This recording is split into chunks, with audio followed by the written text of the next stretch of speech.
ഉത്തരാഖണ്ഡ് മുഖ്യമന്ത്രിക്കെതിരെ സുപ്രീം കോടതി ജസ്റ്റിസ് ഗവായിയുടെ നേതൃത്വത്തിലുള്ള ബെഞ്ച് വളരെ ആഞ്ഞടിക്കുകയുണ്ടായി കേട്ടോ. നല്ല രീതിയിൽ പറഞ്ഞു. മുഖ്യമന്ത്രി എന്ന് പറയുന്നത് രാജാവാകണ്ട എന്നാണ് സുപ്രീം കോടതി പറഞ്ഞത്.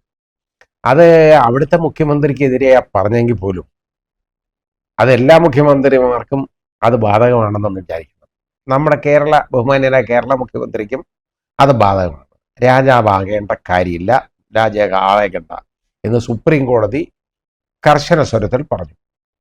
അപ്പോൾ നമുക്ക് അതിൻ്റെ കാരണം എന്ന് പറയുന്നത്, അത് ഒരു IFS ഉദ്യോഗസ്ഥനെ, ഫോറസ്റ്റ് സർവീസിലെ ഒരു ഉദ്യോഗസ്ഥനെ, ഒരാളെ ഒരു പർട്ടിക്കുലർ ആയിട്ടുള്ള ഒരു ഉദ്യോഗസ്ഥനെ അവിടെ ഒരു വലിയ ചുമതല കൊടുത്ത് അങ്ങ് നിയമിച്ചു. അതാണ് അവിടെ വന്നപ്പോൾ. അപ്പോൾ ആ ഉദ്യോഗസ്ഥരുടെ അടുത്ത് എന്താ ഇത്ര പ്രത്യേകത എന്ന് ചോദിച്ചു. അതാണ് കാര്യം.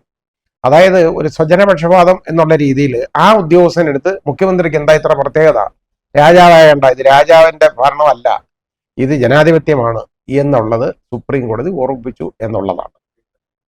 അത് ഒരു ഫ്യൂഡൽ സിസ്റ്റം അല്ല ഇവിടെ ഉള്ളത്, ഒരു ഫ്യൂഡൽ മാടമ്പിയാകണ്ട എന്നുള്ളതാണ് അവിടെ പുഷ്കർ സിംഗ് ധാമിയെ, അതായത് നമ്മുടെ ഉത്തരാഖണ്ഡ് മുഖ്യമന്ത്രിയെ ഓർമ്മിപ്പിച്ചത്. അത് വളരെ വളരെ വലിയൊരു തിരിച്ചടിയാണ് ഉത്തരാഖണ്ഡ് ഗവൺമെന്റിനുണ്ടായത്. അത് ആ രീതിയിലുള്ള തിരിച്ചടികൾ നേരിടാനായിട്ട് എല്ലാ മുഖ്യമന്ത്രിമാരും യഥാർത്ഥത്തിൽ ഇങ്ങനെയുള്ളൊരു തയ്യാറാവേണ്ടതാണ്. ഓരോ ആളുകളോട് പ്രത്യേകത കാണിക്കുമ്പോൾ അതൊരു മുഖ്യമന്ത്രി പറഞ്ഞിട്ടുള്ളതല്ല. മുഖ്യമന്ത്രി ചിന്തിക്കണം ആരെയൊക്കെ സംരക്ഷിക്കുന്നു എന്നുള്ളതൊന്ന് നോക്കണം. നോക്കുമ്പോൾ ഇവിടെ കോടതികളുണ്ട് എന്നുള്ള ഒരു ധാരണ വേണം. ഈ രീതിയിലുള്ള കാര്യങ്ങൾ ഇത് രാജാവായിട്ട് നോക്കണ്ട, രാജാവല്ല ഇവിടെ എന്ന് മനസ്സിലാക്കണം. ഇഷ്ടമുള്ള ചെയ്യുക, ഇഷ്ടമുള്ള ചെയ്യിപ്പിക്കുക, അതിനു വേണ്ടിയുള്ള ആളുകളെയൊക്കെ പിടിച്ചു വച്ചേക്കുക.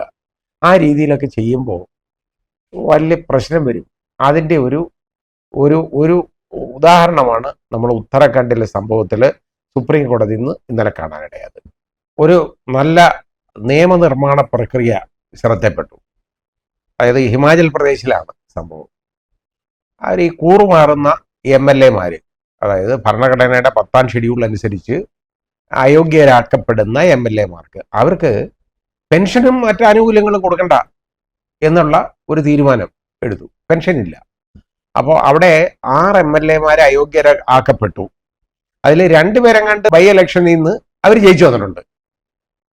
ബാക്കിയുള്ളവരുടെ കാര്യം പോക്കാണ്. അപ്പോൾ ഇങ്ങനെയുള്ള മഹാന്മാർക്ക്, അതായത് ഇവർ കൂറുമാറിയിട്ട് അവിടുത്തെ രാജ്യസഭയിലേക്കുള്ള മത്സരത്തിൽ കോൺഗ്രസ് സ്ഥാനാർത്ഥിക്കെതിരെ വോട്ട് ചെയ്തു എന്നുള്ളതാണ്. അത് കോൺഗ്രസ് സ്ഥാനാർത്ഥി എന്ന് പറയുന്നത് സിംഗ്വിയാണ് സ്ഥാനാർത്ഥി. കോൺഗ്രസിന് വേണ്ടി, കോൺഗ്രസ് നേതാക്കൾക്ക് വേണ്ടി സുപ്രീം കോടതിയിലും മറ്റ് ഹൈക്കോടതികളിലും ഒക്കെ കേസ് വാദിക്കുന്ന ഏറ്റവും പ്രഗത്ഭരായ അഭിഭാഷകരിൽപ്പെടുന്ന ഒരാൾ, സുപ്രീം കോടതിയിലെ മുതിർന്ന അഭിഭാഷകൻ. അദ്ദേഹത്തിനെ തോൽപ്പിച്ചു. അതാണ് കാര്യം. ഈ കൂറുമാറി വോട്ട് ചെയ്ത് തോൽപ്പിച്ചാണ്. ഏതാണ്ട് 1-2 വോട്ടിനാ തോറ്റു വരുന്നത്. ആ രീതിയിൽ അങ്ങനെ ചെയ്തപ്പോൾ അതിനായിട്ടുള്ളതാണ് അവിടെ വിപ്പ് ലംഘിച്ചു എന്നുള്ള കാരണത്താൽ ഈ 6 MLA-മാരെ അയോഗ്യരാക്കി. അതിനുശേഷമുള്ള ഒരു സംഭവവികാസമാണ് ഇപ്പം നമ്മൾ കണ്ട ഈ നിയമനിർമ്മാണം. ആ പുതിയൊരു നിയമം എന്ന് പറയുന്നത് ഇതെല്ലാ സംസ്ഥാനത്തും ഇങ്ങനൊരു നിയമം വേണ്ടതാണ്. യഥാർത്ഥത്തിൽ കാര്യം ഇങ്ങനെ ഈ കൂറുമാറുക എന്ന് പറയുമ്പോൾ തന്നെ ജനങ്ങളെ വഞ്ചിക്കല്ലേ. അവർക്ക് അവരുടെ വോട്ടർമാരെ അവർ വഞ്ചിക്കുകയാണ്. അപ്പോൾ ഒരു കോൺഗ്രസ് കാൻഡിഡേറ്റിനെ അല്ലെങ്കിൽ ഒരു കമ്മ്യൂണിസ്റ്റ് കാൻഡിഡേറ്റിനെ അവർ ആ രീതിയിൽ കണ്ടുകൊണ്ട്, അല്ലെങ്കിൽ ഒരു BJP കാൻഡിഡേറ്റിനെ അവർ കണ്ടുകൊണ്ട് ജനങ്ങൾ, അവർ ആ പാർട്ടി അനുഭാവികളും ജനങ്ങളും ചേർന്നിട്ട് അവർ ആ പാർട്ടിയിലുള്ളത് കൊണ്ടാണ് പലപ്പോഴും അവർക്ക് വിട്ടുകൊടുക്കുന്നത്.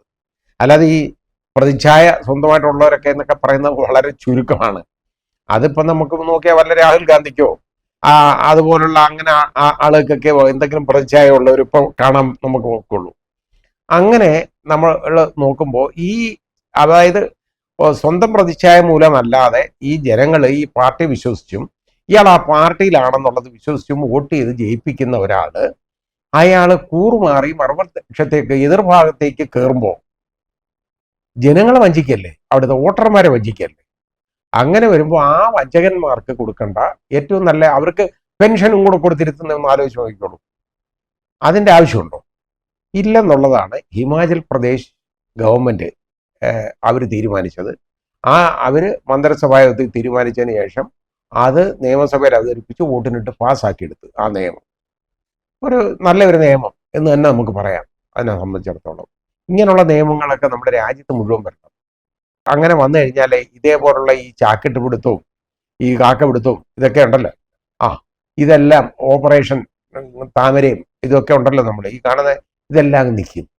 അത് നിൽക്കണം. കാരണം ജനങ്ങളെ വഞ്ചിക്കുകയാണ്. ജനങ്ങളെ വഞ്ചിക്കുന്നവന്മാർക്ക് ജനങ്ങളുടെ പണം എടുത്തിട്ട് പെൻഷൻ കൊടുക്കേണ്ട കാര്യമില്ല. അത് കൊടുക്കേണ്ട കാര്യമില്ല.